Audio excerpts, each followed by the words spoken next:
محمد محمد محمد محمد محمد محمد محمد محمد محمد مصطفى Séminaire islamique de fin d'année, la commission formation-prédication au chevet des séminaristes. Focus sur la cuisine, les séminaristes donnent leurs impressions sur la qualité des repas. Le match de génie en herbe des campeurs qui opposaient Al-Muhajirun et Al-Ansar. Les détails dans un instant. Comme je vous l'annonçais dans les titres, la commission formation et prédication de l'AMUD dans le but de bien mener ce séminaire pour donner une bonne formation aux séminaristes par le biais de cours et de conférences dans cette journée. Écoutons ce reportage.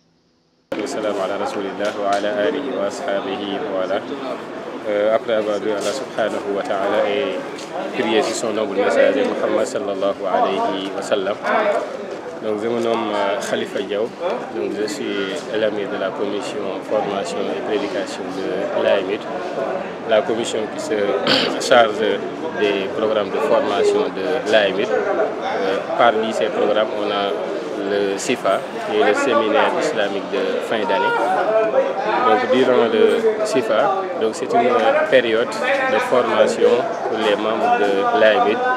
Donc comme l'AMUD a l'habitude de le faire, donc chaque fin d'année on organise un séminaire donc, qui dure 7 jours, donc, dans lequel donc, il y a des cours de formation, des cours islamiques, notamment des cours d'Aqida et des cours de fiqh qui sont dispensés par nos ustaz, mais aussi il y a des conférences sur divers thèmes donc, qui touchent la religion, mais aussi qui touchent donc, la vie associative et les problèmes de l'AMUD d'une manière générale.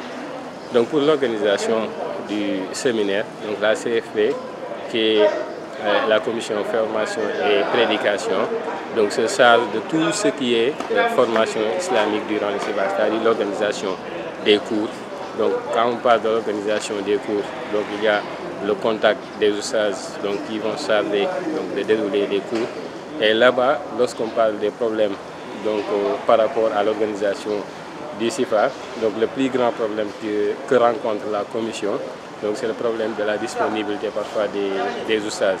Mais aussi, alhamdoulilah, donc la majeure partie des ustaz qu'on a contactés pour le séminaire ont répondu positivement. Donc, alhamdulillah, pour l'instant, nous rendons grâce à Allah subhanahu wa ta'ala. Alhamdulillah, wassalatu wassalamu ala rasulillah wa alihi wa sahbihi wa man wala. Gannaaw sant Yàlla ak julli ci Yonent bi sallallahu alayhi wa sallam, sant Yàlla buur bi nga xamante ne moom ñi yombal ba ñu mun daje fii ngir jéem a fàttali lenn suñu wàllum diine. Léegi loolu nag ñu tënk ko nos ko ci programme bi nga xamante ne képp ku ko suivre convenablement mu assidu si muy réviser cours yi comme il le faut dina nekk li nga xamante ne dina ko jëriñ àdduna waaye dina ko jëriñ ak àxira. Kon séminaire yi seen objectif moom mooy en un temps restreint former membre bi pour occasion bi nga xamante ne amu ko woon durant l'année scolaire pour jàng diineem mu mun si jëriñu bu baax. Kon séminaire bi dina la permettre li nga xamante ne jàngoo ko durant année scolaire bi yëpp ci une semaine yi nga xamante ne moom ngay toog nga jonjante échanger ak mbokk yi ngay déglu cours yi nga xamante ne moom la asatid yi di joxe fii ak différentes conférences yi nga xamante ne ñu ngi fiy déroulé mu nekk li nga xamante ne da lay njëriñ mu yokk sa xam-xam waaye it mu yokk sa iman. Beneen particularité séminaire bi mooy daf lay gën a comprendre loolu lan mooy le travail islamique ak ban engagement nga ci war a am. Loolu bu ko nit ki comprendre dina ko jaral mu dugal xaalisam, dina ko jaral mu joxe waxtoom, jëmmam bi tamit dina ko utiliser ngir loolu noonu mu jëm kanam parce que yàlla dafa ne walladina jahadu fiina lanahdiyannahum subulana wa inna allaha la maa al-muhsinin. beneen njëriñ bi nga xamante ne travail islamique am na ko wala séminaire yi am na ko mooy mbokki échange bi nga xamante ne dinañ ko def seen diggante, bëggante gu muy def seen diggante, soppante bi ak fonkante bi ak nit ki nooy xamee keneen alors que amoo woon occasion bi te boo matul à l'avenir mun na cultiver yeneen relation yu dëgër. kon day tax jullit yi particulièrement mbokk yi ñu nekk benn ci seen xalaat ci seen doxalin. day tax tamit ñu gën a xam ay nit nan lay doxee. waaw kon bu fekkee nit ki góorgóorlu na fi mu def ko ixlaasan lillah, yaakaar nañu bu fiy jógee yàlla tabaaraka wa taala dina ko jàppale bu baax. te bu fi jógee nag ñu ngi gërëm di jaajëfee imaam yi, asaatiif yi ak mboolem membre bi nga xamante ne directement wala indirectement mu ngi teewee séminaire bi. di ñaan yàlla tabaaraka wa taala mu def ci barke, di ñaan yàlla tabaaraka wa taala mu nangul ñu effort, di ñaan yàlla tabaaraka wa taala mu may ñu dëkkin ci li nga xamante ne moom la ñuy dëgglu wala moom la ñuy jàng ci duruuse mu yombal ñu ñu ko jëfe. hada wallahu a'lam wa sallallahu wa sallam ala nabiyyina Muhammad. À présent, changeons de décor. De par son importance dans ce séminaire, la cuisine est racontée par certains séminaristes. Écoutons le reportage de Demba Ndiaye. SIFA, c'est aussi la cuisine, avec nos braves cordons bleus qui constituent l'équipe. Depuis le début, ces experts de la marmite n'ont ménagé aucun effort pour satisfaire les séminaristes. Le constat est général. La bande à Bachir Diallo est une équipe soudée, disciplinée et bien organisée, avec une ambiance sans précédent. Le résultat est satisfaisant. Aucun séminariste ne s'est plaint, en contrepartie des éloges interminables. ba ma paree dama leen a may 19,99. am benn mbokk bu ñëw mu ne ma déedéet am na benn faute bu bàyyi ma ne ko bal la mu wax ma ko ma ne ko kon baal ma may leen 19,19 mu jógee mu d'accord ci mais togg bi macha allah tabaarkalla démb neexoon na waaye tey moom macha allah yéen a ngi gis loxo baa ngi nii. lii rek ab misaal la bu leen di wan ne ceeb bi neexoon na.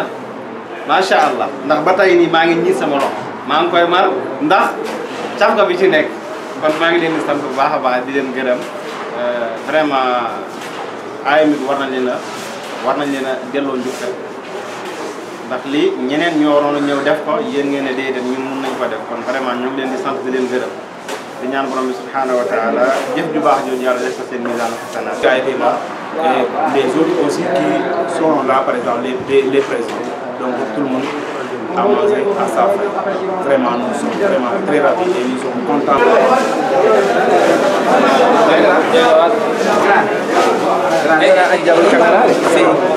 Pour le but de bien faire connaître les séminaristes, la commission formation et éducation a jugé nécessaire d'organiser des séances de génie en herbe. Des soirs, nous avions le match opposé à Hadjiroun et à Ansar. Écoute le reportage de Demba Ndiaye.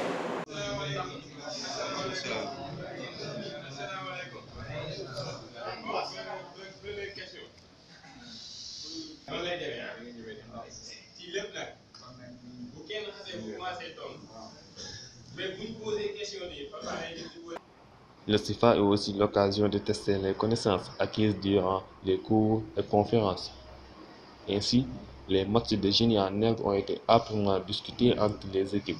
Pour cette première confrontation, l'équipe des Muhajiroun a battu celle des Ansar sur le score de 150 à 110. Chaque équipe disputera 2 matchs, à l'issue desquels 2 équipes se qualifieront pour la finale. Mais en attendant la suite, l'heure est à la concentration sur les cours et conférences afin de mieux appréhender les autres matchs à venir.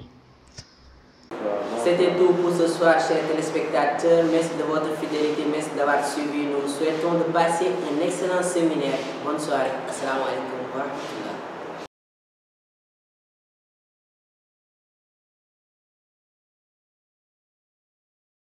alhamdulillah wassalatu wassalamu ala rasulillah wa ala alihi wa ashabihi wa wala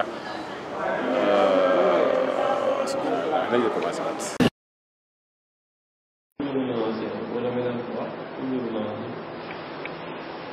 Mais Mesdames, Mesdemoiselles et Messieurs, comme je vous l'annonçais, bonsoir.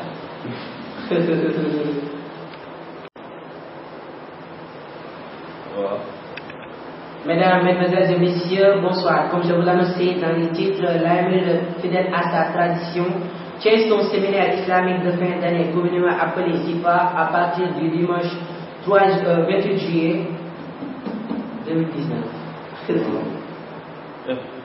Encore.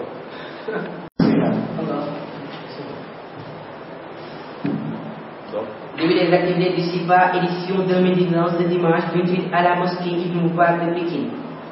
Formation des séminaristes, cours et conférences pour honorer cette belle journée. Dans un instant, l'été.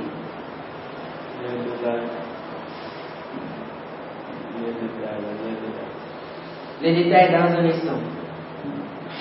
Comme je vous l'annonçais dans les titres, toujours fidèle à sa tradition, l'AML tient son séminaire islamique d'un fin d'année communément appelé SIPA du dimanche 3 juillet.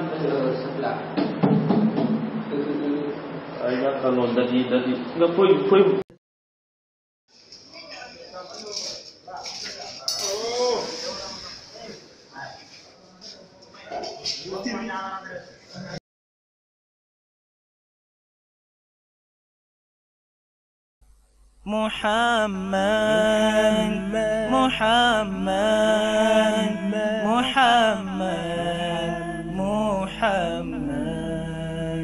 محمد محمد محمد محمد محمد مصطفى